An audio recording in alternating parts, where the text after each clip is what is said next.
Hey guys, welcome to another episode of the Roofing Report. This is your weekly update on roofing industry news.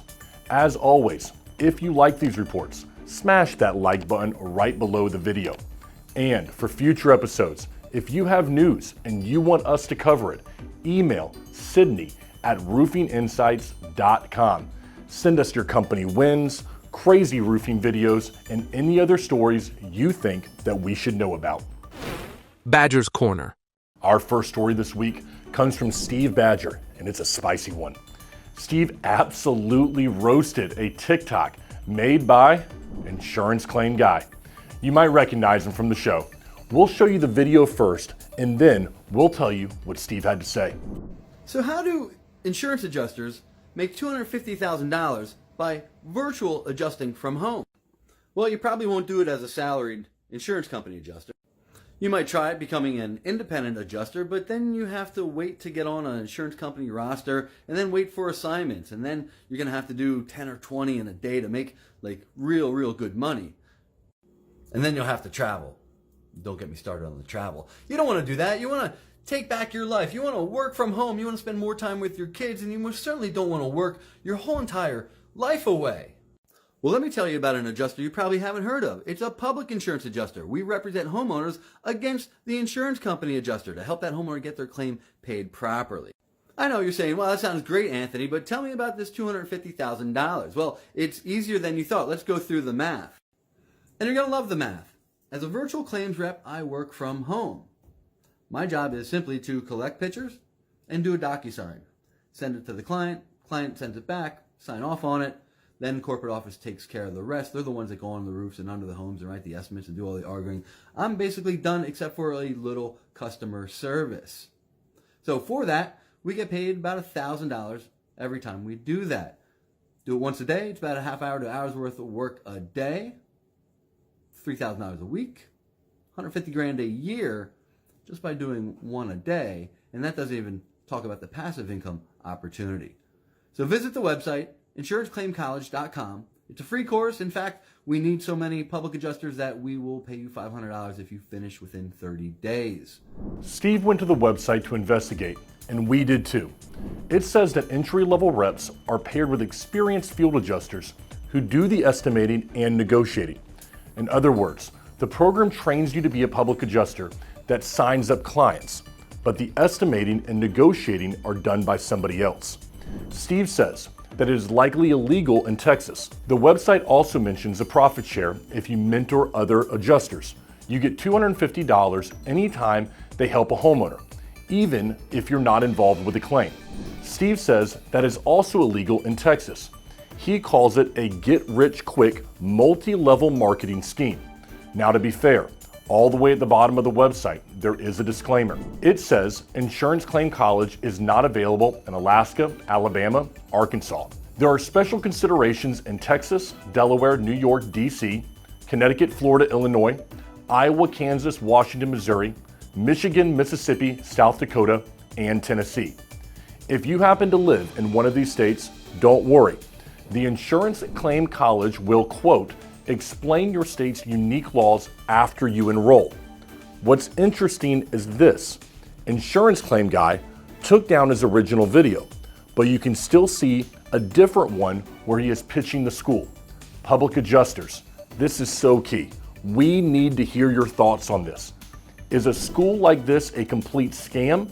Let us know in the comments your thoughts on this. More stories are coming up, but first, I have to give a shout out to our sponsor of this week's episode, talking about our friends over at Leap.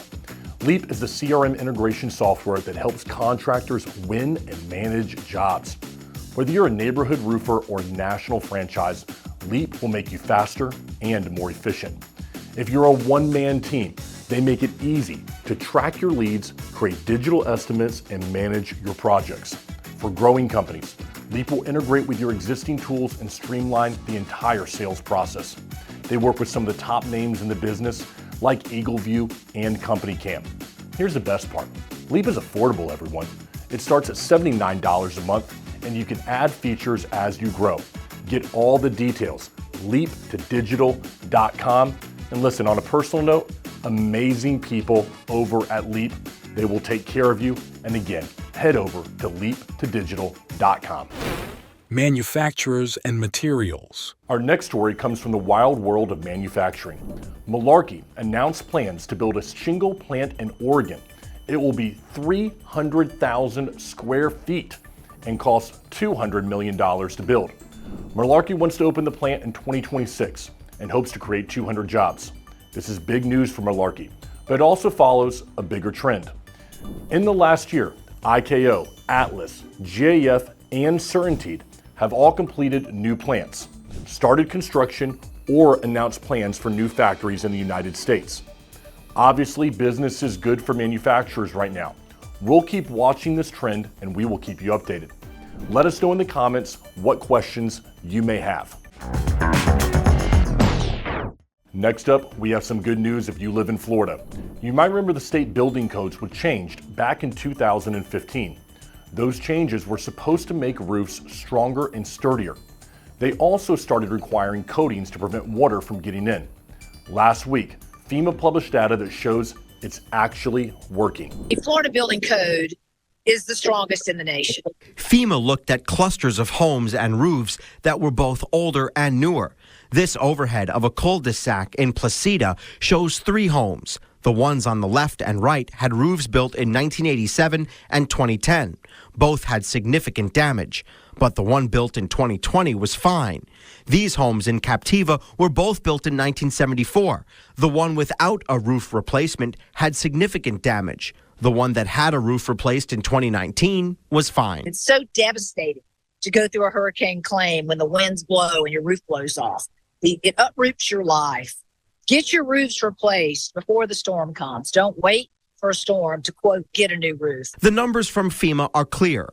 90% of asphalt roofs installed before 2015 were badly damaged, compared to 28% of those after.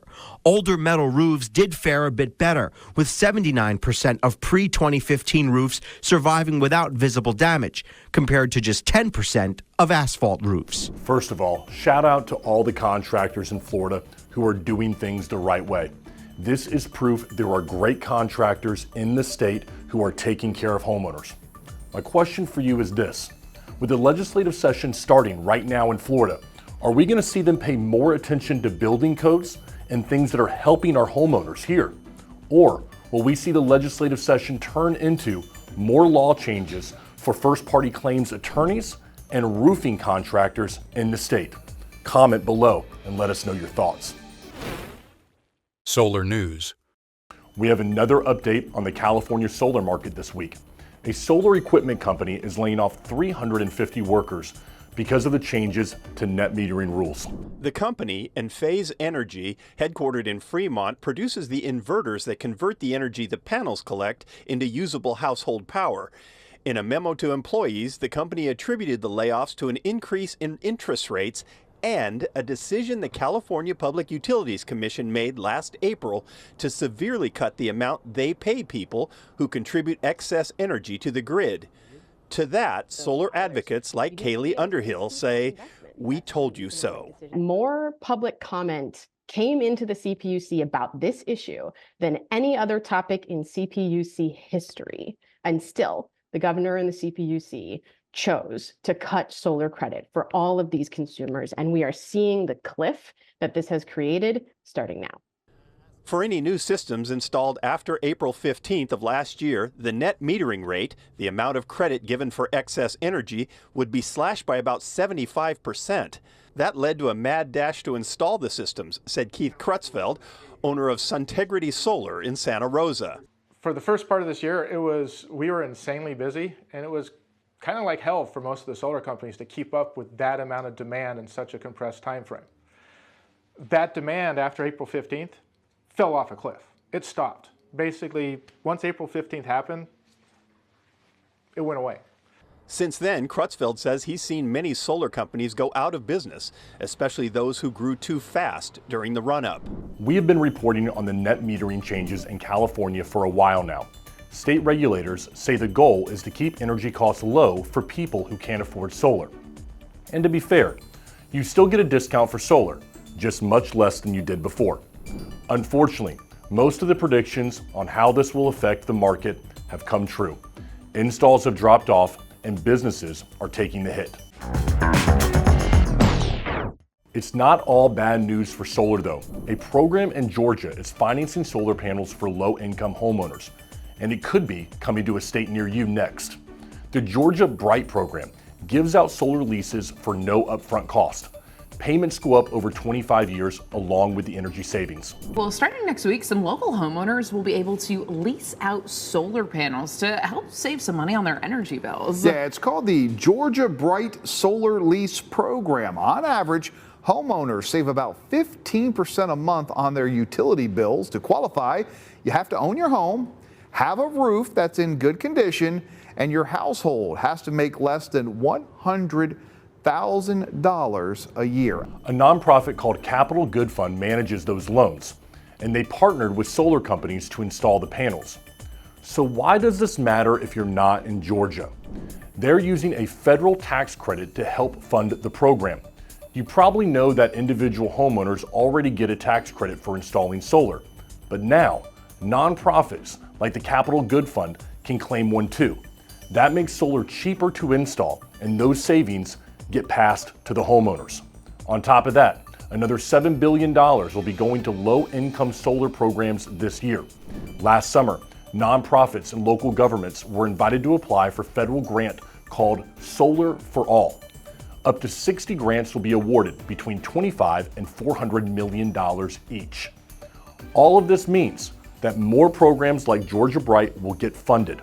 There will be local organizations looking to partner with installers when they get those grants. So keep your eye out, everybody. Fines, scams, and jail time. Our last story is a big one. It's about a national company that is being sued in 2 states. They have so many victims that there is actually a Facebook group about it. The company is Vision Solar. They filed for bankruptcy on December the 28th, but their problems started a while ago. The Connecticut Attorney General first sued them last spring for using high-pressure sales tactics. They were accused of tricking people into loans they couldn't afford. Then in December, the Florida Attorney General sued them for the exact same thing. Here's a clip. I continue to hear from consumers who are just now finding out that this company closed for business. The bankruptcy filing indicates that that closure could be for good. Emilio Uratia Jr. and Sasha Jerome turned to me in desperation in September 2022.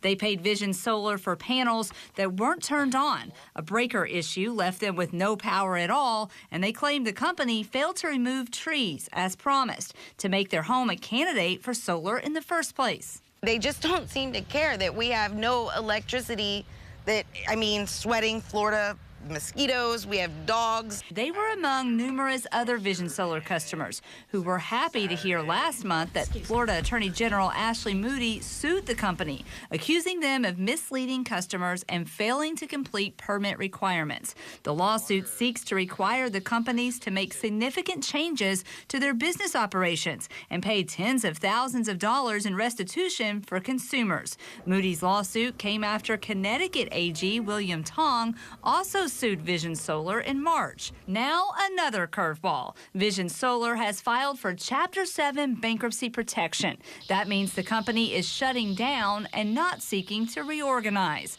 That typically means it is unlikely that a company has assets sufficient to cover its debts. And with 2 attorney generals seeking restitution, the bankruptcy is not welcomed news for consumers. According to the bankruptcy filing, Vision Solar owes somewhere between $100 and $500 million. News reports say they furloughed all of their employees the same week the Florida lawsuit was announced. If that's not bad enough, we found a Facebook group called Victims of Vision Solar with over 1,000 members.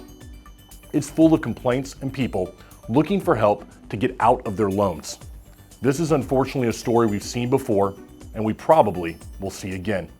Hopefully, it can be an example for the industry of what not to do. That's it for this week here on the Roofing Report. We will see you next Sunday. But before you go, hit that like button, and if you haven't subscribed, make sure you do so you can keep up to date on all the latest roofing news. We'll see you next week, everybody.